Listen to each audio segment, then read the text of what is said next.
Dios te bendiga. Bienvenidos a nuestra plataforma Extensión Ministerios Filadelfia. En esta hora vamos a leer un pasaje profético del libro de Ezequiel. Ezequiel 47, de los párrafos 6 al 10, dice así: Y me dijo: ¿Has visto, hijo de hombre? Después me llevó y me hizo volver por la ribera del río. Y volviendo yo, vi que en la ribera del río había muchísimos árboles a uno y otro lado. Y me dijo: estas aguas salen a la región del oriente y descenderán al Arabá y entrarán en el mar, y entradas en el mar recibirán sanidad las aguas. Y toda alma viviente que nadare por donde quiera que entrar en estos dos ríos vivirá. Y habrá muchísimos peces por haber entrado ahí esas aguas, y recibirán sanidad. Y vivirá todo lo que entrare en ese río, y junto a él estarán los pescadores. Y desde En-Gadi hasta En-Eglaim serán su tendedero de redes. Por sus especies serán los peces tan numerosos como los peces del mar grande. El profeta Ezequiel, después de profetizar en el capítulo 39 el regreso de la nación de Israel a su tierra, nos describe el altar, así proféticamente, con sus medidas, las puertas, los muros, los arcos, el altar, las habitaciones de los sacerdotes, cómo harían los sacerdotes los sacrificios, las primicias, los diezmos, etc. Y luego dedica 8 capítulos para describir todo esto del templo. Bueno, nos dice algunos lugares que yo quisiera que los ubicaras para tenerlos en la mente. Por eso tengo aquí algunas imágenes. Bueno, ahí está el territorio de Israel. Y vamos a ver una imagen más pequeña. Ahí está. Ok. La otra nos sirve para ubicarla donde está el Mar Muerto. Este es el Mar de Galilea. Arriba los altos del Golán, la región verde de Israel. Hasta esta altura, por aquí está Jerusalén, Mar Muerto. Para abajo comienza a estar desértico, Berseba, que es el Negev, y hasta abajo. Muy bien. La región del Mar Muerto es a la que hace referencia aquí la profecía. En-Gadi está por aquí, como a mediación de lo que es norte-sur del Mar Muerto. Algunos ubican en este lugar en Eglaim, por aquí, a unos 6 kilómetros al sur de Qumran. Otros lo ubican por acá por Zoar, que es donde se ubica también Sodoma. Muy bien. ¿Qué dice esta profecía? Que florecerá gracias a que saldrán aguas del templo.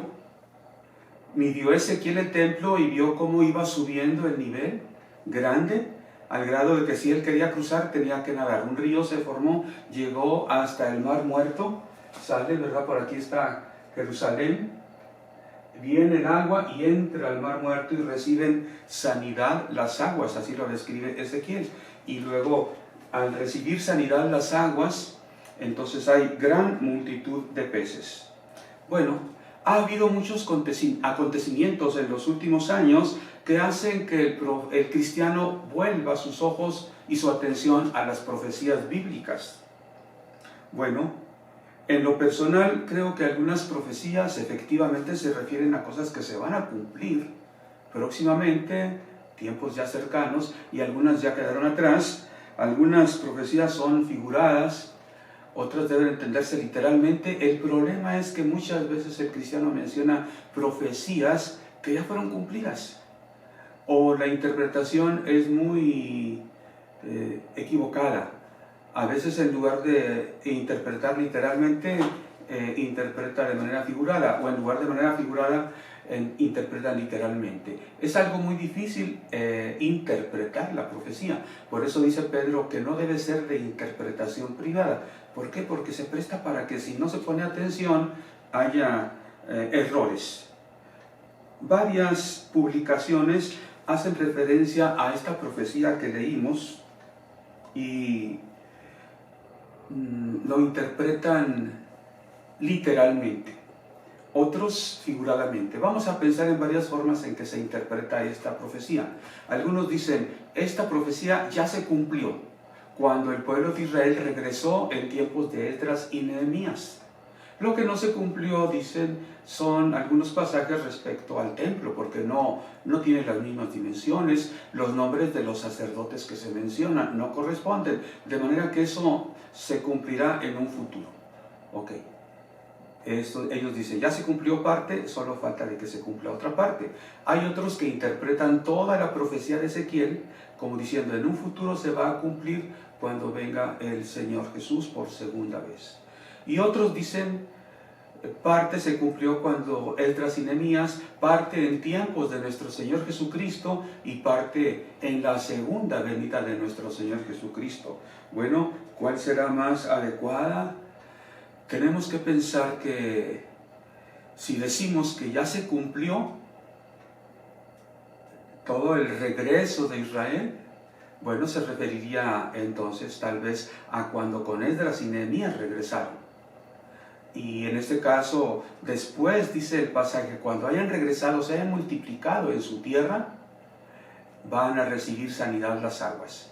Esta interpretación es muy atractiva cuando pensamos en que Pedro dice que nosotros somos real sacerdocio, nación santa, pueblo adquirido por Dios, y sobre todo si pensamos en que el Señor Jesús, refiriéndose al Espíritu Santo, dijo que el cristiano, el que cree en Él, que le siga, sería como de su interior correrían ríos de agua viva, refiriéndose al Espíritu Santo. Y esto encaja muy bien con la profecía de Ezequiel, que salían debajo del templo aguas que eran para sanidad.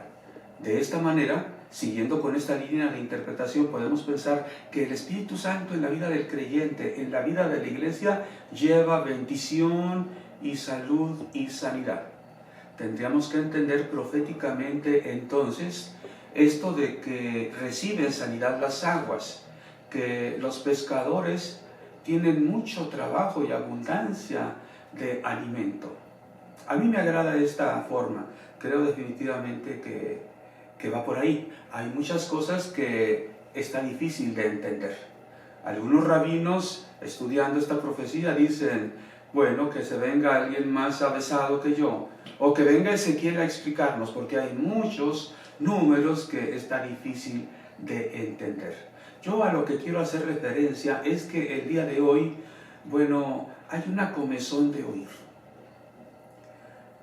Hay maestros, dice la Biblia, que en los últimos tiempos se multiplicarían maestros que no son maestros puestos por Dios, sino que ellos por ganancia deshonestas iban a estar hablando. Muchos serían maestros, muchos habrían falsos maestros. Y yo creo que en el día de hoy muchos falsos maestros se aprovechan de que la gente tiene comezón de oír. Quiere enterarse de una y de 1.000.000 de cosas y de 1.000 cosas. Y ahora quiere y puede opinar también de muchas maneras.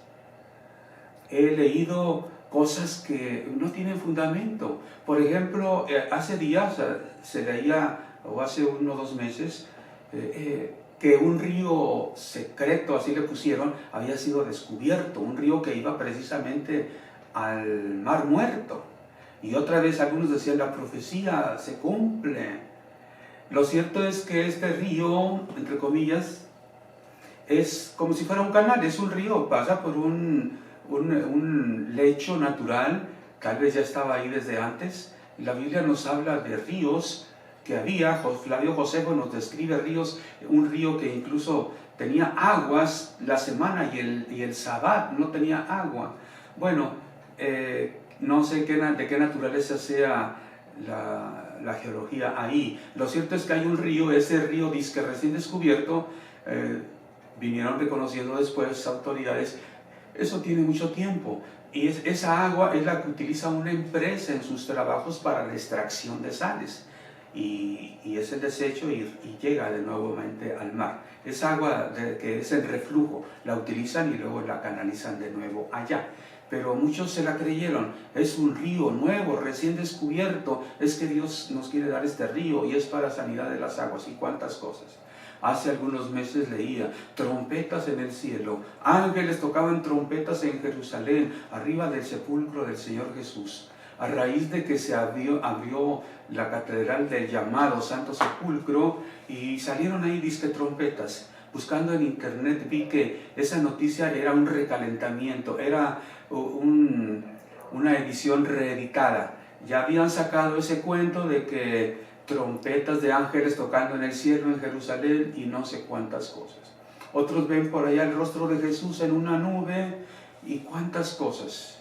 Bueno, la gente tiene comezón de oír, quiere oír. La profecía bíblica es hermosa y es abundante, es pan del cielo, es guía, es orientación, es fortaleza, es rica. No debemos jugar con la palabra de Dios. Si no podemos entenderla, mejor quedémonos ahí, estudiemos un poco más, pidámosle a Dios, cerremos nuestra boca, no opinemos tan fácilmente. El Espíritu Santo iluminará nuestras mentes para que entendamos lo que es correcto en su debido tiempo, porque la palabra de Dios es viva y eficaz. Hay algunos cristianos y hasta pastores que rechazan. No, yo no estudié hermenéutica, ni mayéutica, ni botánica, ni quién sabe qué. Hasta ridiculizan las ciencias bíblicas. ¡Qué tremendo! ¡Qué ignorancia! No estudiaste hermenéutica, entonces no prediques. La Biblia es la que nos habla de hermenéutica. Vemos a Esdras leyendo la palabra de Dios y personas, sacerdotes, levitas explicando, dando el sentir al pueblo para que entendiera. Eso es hermenéutica. Dice la palabra de Dios que los ancianos deben ser aptos para enseñar y dice que no sea un neófito, o sea, no uno nuevo. Un cristiano nuevo no puede estar enseñando. Un cristiano nuevo tiene el Espíritu Santo para que le ilumine para entender la palabra. Un cristiano viejo debe conocer la palabra y el Espíritu Santo debe ayudarla para explicarla, para enseñarla. Dice el apóstol Pedro respecto a los escritos de Pablo, que tiene muchas cosas difíciles de entender, las cuales los indoctos y los inconstantes tuercen. ¿Quiénes son los indoctos? Los que no recibieron preparación, esos que presumen de que yo no fui al seminario, de que yo no estudié hermenéutica. Siéntate, hermano, entonces, déjale lugar a los doctos. Los indoctos no deben de predicar. Algunos presumen, el Espíritu Santo es el que me da. Sí, Pablo y Pedro tenían el Espíritu Santo, llenos del Espíritu Santo fue que ellos hicieron y dijeron las cosas. Pero no eran indoctos, eran doctos, habían aprendido. Los discípulos, hay quien dice, los discípulos eran personas ignorantes, pescadores. Ah, sí, estuvieron en el seminario del Señor Jesús 3 años y medio, día y noche. Comían con Él, descansaban con Él, dormían donde Él dormía, caminaban siempre donde Él anduvo. 3 años y medio de preparación presencial. Hoy muchos estudian 1 año por internet y ya son licenciados o doctores en teología. ¡Qué tremendo! Oye, si estás en tu casa cómodo estudiando, cuando menos como los apóstoles, 3 años y medio. Yo creo que aún dista mucho de la preparación de estos sencillos pescadores, ignorantes, muchos dicen ignorantes. Yo creo que si Jesús los llamó y los preparó, fue para que no fueran ignorantes, sino doctos. Pablo dice, yo, como perito arquitecto, puse el fundamento. El fundamento de la fe debe ser puesto por personas peritas, expertas, doctas. Hay otros que también enseñan y quieren enseñar, los inconstantes. Están bien contentos y te comparten la película y el video y la parábola y hasta lo que soñaron. Y predican y hablan y profetizan. Y luego se desaniman. Y otra vez agarran un segundo aire. Y regañan a todos y exhortan a todos y amonestan a todos. Y ahí están, los inconstantes. A veces van, a veces no van. No, yo no voy por esto, yo no por los inconstantes. Tuercen la palabra de Dios. Hoy día debemos de tener mucho cuidado. Tu tablet, tu teléfono, te ilustra mucho, te enseña mucho, ten cuidado. Todo el día en el teléfono, todo el día viendo memes, todo el día escribiendo, todo el día poniendo mensajes, leyendo, viendo lo que dice el artista, el político, el ex de la farándula, el artista que está en Estados Unidos, porque aquí está muy feo, pero están opinando de México, de lo que ocurre en México, del futbolista. ¿Usted qué opina del COVID? ¿Usted qué opina al artista de la farándula? ¿Qué opina? Como si no fuera suficiente, mira lo que dice la Organización Mundial de la Salud, mira lo que dice la Secretaría de Salud Pública en México, en tu estado, en tu municipio. Di lo que le dicen eruditos. No te creas tanto, no hables tanto. Hay hoy una comezón de oír, como dice la palabra, y hay abundancia de maestros que hablan por mercadería, porque me pongan like en YouTube, en Facebook, para que digan que me gusta, y hablan y hablan y hablan. La palabra de Dios es cosa seria. Bueno, yo quiero que veamos algo muy bonito. No cabe duda que es hermoso ese paisaje. Tú lo puedes ver en internet. Allí yo lo saqué de Biblia Todo Noticias. En muchas páginas ves, en muchas páginas puedes encontrar. ¿Qué es esto? El Mar Muerto. ¿Qué hay aquí? Flores, miles y miles de flores. Es una cosa increíble si vamos a lo que la mente puede pensar. ¿Cómo pueden crecer estas plantas tan frágiles cerquita de este mar? Aquí está sal, hay sal. Todas estas arenas están llenas de sal. La densidad del agua del Mar Muerto es de 1.24 kilos por litro o 1.2 gramos por centímetro cúbico. Esto quiere decir que un litro de agua del Mar Muerto pesa 1,4 kilos.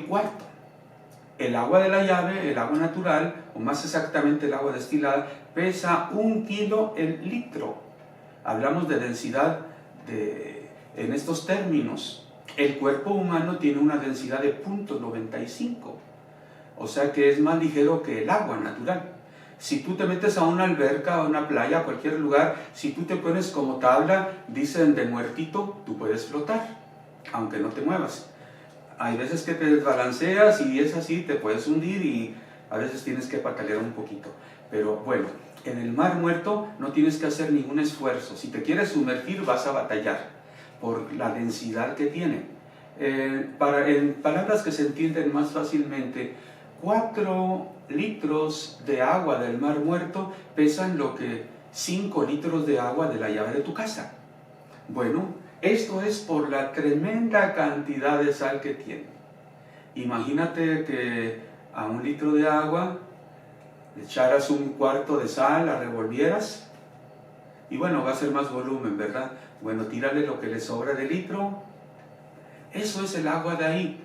Imposible en términos humanos que pueda crecer vegetación. ¿Cómo es que entonces pueda haber peces aquí? La profecía no habla de vegetación, pero sí habla de peces. Dice que cuando hubiera esto, sanidad, vamos a la interpretación de la profecía.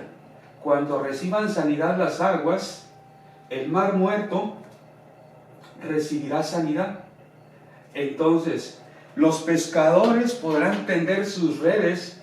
Bueno, si ubicamos en Gadi, bueno, la cosa es que el día de hoy tiene otro nombre, pero la palabra de Dios dice en Eglaim, estamos aquí en el sur, dice, habrá un tendedero de redes. Me gusta los que ubican aquí el otro lugar. Bueno, en Gadi es aquí es esa región de En-Eglaim, que muchos identifican con Sodoma, cerca de Zoar. El tendedero de redes sería aquí, o sería acá. Para el caso es lo mismo. La cuestión es que esta región de En-Gadi es un lugar de manantiales. La otra región de En-Eglaim, que está acá, aquí hay también manantiales. Todo lo demás es desierto, pero ahí hay agua, hay vegetación exuberante y la flora y la fauna es diferente. Hay por ahí animalitos que no hay en otros lugares. De hecho, En Gadi quiere decir manantial del cabrito. En-Eglaim quiere decir manantial de los dos becerros. Muy pictórica los nombres, es por lo maravilloso que es ahí la flora y la fauna. Bueno, será tan abundante la cantidad de peces que haya ahí como los del Mar Grande. ¿Cuál es el Mar Grande? El Mar Mediterráneo. Los pescadores tenderán sus redes ahí. Bueno, para la economía actual de Israel, yo no me imagino que el centro de la riqueza fuera que ahí hubiera pescadores y que están tendidas las redes. Estamos hablando de algo figurado. Israel ha producido alimentos actualmente de una manera prodigiosa. La mayoría de los alimentos que comes ahí es lo que aquí llamamos orgánico, de primera. Tú lo ves en los mercados, de primera la fruta, abundante, sabrosa, nutritiva, más saludable. Usan muy poco los pesticidas ahí. Dios ha provisto de gran riqueza alimenticia a la nación de Israel, pero estamos hablando aquí de la provisión de Dios. ¿Cuándo? En los últimos tiempos, porque ya cuando hayan regresado, se hayan multiplicado ahí donde están, entonces Dios los va a bendecir. Y es la terminación del libro del profeta Ezequiel, uno de los llamados profetas mayores del Antiguo Testamento. Abundancia de pescados, que se traduce, creo yo, a lo que es interpretación nuestra, abundancia de bien. Qué curioso, porque esto contrasta con lo que dice Apocalipsis, que va a haber carestía, los alimentos muy caros, dificultad para comprar y para vender. Creo que eso va a haber en el mundo entero, pero el cristiano va a tener provisión. El cristiano va a tener aquí donde no hay, donde no crece, va a haber, como donde hay mucho. Creo que es el centro de la idea aquí. Aquí es desierto, está el desierto de Judea y está desierto y hasta abajo, hasta el sur. Pero aún ahí Dios va a enviar bendición. Bendición, y pensemos en la economía en ese entonces. Los pescados era el centro, creo yo, del alimento, lo que comía mucha gente.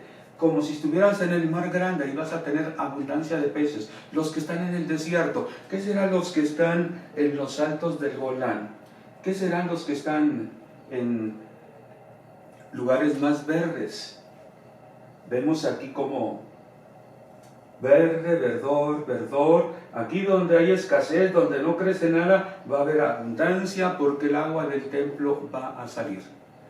Yo me conformo con eso como una profecía para el Hijo de Dios, porque dice Pablo que es israelita no el que es según la sangre de Abraham, sino el que es de la fe en Jesucristo. Es promesa para nosotros, como fue promesa para la nación de Israel. Quiero terminar con algo más. Muchos hablan del tercer templo. Precisamente muchos interpretan que Ezequiel se refiere a lo que va a suceder cuando venga Jesús por segunda vez, cuando se construya un templo de nuevo. Dice Jeremías, y ya por aquí ya dejé mi tableta, a ver si me acuerdo del pasaje. Dice Jeremías, por aquí ya lo tengo, quiero leer para terminar con eso. Jeremías 3:16. Y acontecerá que cuando os multipliquéis y crezcáis en la tierra, en esos días, dice Jehová, no se dirá más arca del pacto de Jehová, ni vendrá al pensamiento, ni se acordarán de ella, ni la echarán de menos, ni se hará otra. Para mí lo que dice Jeremías 3:16 no deja lugar a que pensemos en que se construya un templo, en que se hagan sacrificios. Si Jesucristo, nuestra Pascua, ya fue sacrificada, ¿para qué se van a hacer sacrificios después? Jesucristo es quien dio fin al sacrificio diario que habla Daniel cuando se termina el sacrificio diario. Bueno, Jesucristo con su muerte dio término a ello. Ahora el cristiano no hace sacrificios, no piensa en el arca del pacto como para tener comunión con Dios, no va a construir otra. El judío sí quisiera construir otra, pero el que llega a conocer a Jesucristo ya no. El israelita, según la fe en Cristo Jesús, ya no piensa en arca, ya no piensa en construir un templo para sacrificios, ya no va a construir un arca. porque ahora tiene comunión con Dios. La profecía es para ti y para mí. Abundancia de flores, abundancia de peces. Cuando hay especulaciones, lo que cuesta el grano, el trigo, el aceite, el Apocalipsis nos lo describe, dificultad para comprar y vender. Creo que estamos viviendo eso. Los aranceles, los impuestos, la guerra que estamos viviendo hoy. Dios tiene un mensaje para ti hoy. Dios tiene provisión para sus hijos.